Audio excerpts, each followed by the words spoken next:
महाबोधि महाविहार मुक्ति के लिए आज नागपुर में विशाल जनसभा है।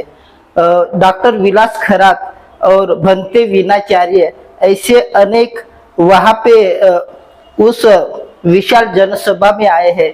ऐसे ही हमारे साथ मथुरा से रघुआ अंबेडकर सर आए हैं। सर, आप क्या कहना चाहोगे? देखिए, 12 फरवरी 2025 से आमरण अनशन यानी भूख हड़ताल पर डॉक्टर विलास खरात और आकाश लामा जी बैठे थे और 2-3 दिन के बाद रिजल्ट मिला और ये आंदोलन पूरे देश में और दुनिया में पहुंच गया। अब इस आंदोलन को मास बेस्ड में बदलने के लिए डॉक्टर विलास खरात बहुत तेजी से तैयारी में लगे हैं।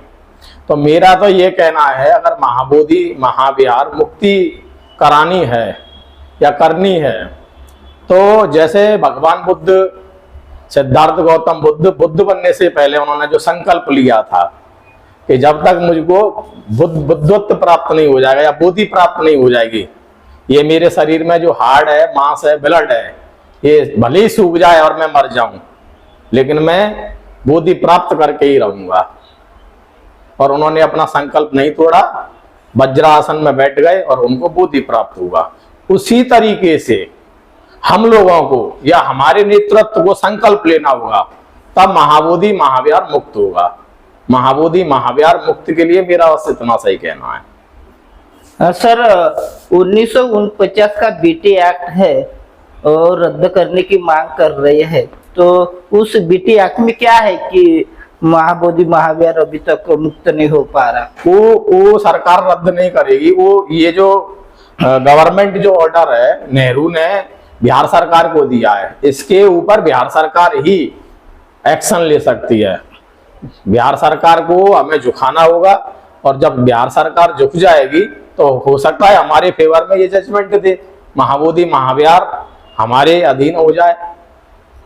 हाँ सर, आने वाले समय में आप किस तरह से देखोगे कि आंदोलन किस तरीके से आगे जा सकता है? देखिए, आंदोलन बाबा साहब के जाने के बाद आज बाबा साहब को लगभग 69 या 70 साल हो गए। बाबा साहब के जाने के बाद आंदोलन काशीराम साहब ने खड़ा किया। काशीराम साहब भी आंदोलन खड़ा करके चले गए, लेकिन जो बाबा साहब के और काशीराम साहब के जो लेफ्टिनेंट थे, जिन पर बाबा साहब ने और काशीराम साहब ने भरोसा किया, वो भरोसे लायक नहीं निकले।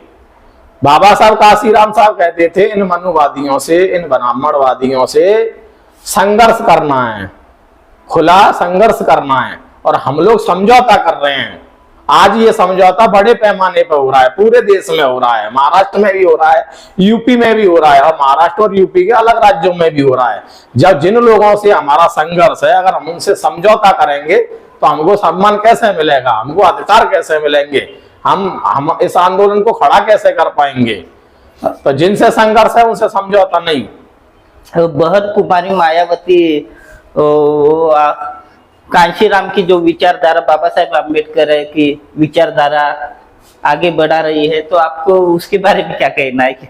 बहन कुमारी मायावती जी बुद्धिस्ट हैं, लिखित में नहीं है वो अलग बात है, लेकिन आज तक आपने देखा होगा सोशल मीडिया के द्वारा या नेशनल मीडिया के द्वारा, आज तक वो ना कहीं मंदिर गई हैं, ना कहीं किसी ऐसे स्थल पर गई है, पवित्र स्थल पर जो उन्होंने बनाया है हिंदू कल्चर ने या हिंदू सभ्यता ने, जो इनको बहन को हिंदू कहा जाए। और बहन के अभी कुछ समय पहले, 2 साल पहले पिता भी खत्म हुए, माता भी खत्म हुई, और अपने माता पिता का उन्होंने जो संस्कार किया वो बुद्ध रीति रिवाज से किया, बुद्ध धर्म की विधि से किया। तो बहन के बारे में यही कहना है कि बहन जी बुद्धिस्ट है। तो सर क्लोज कर, ठीक।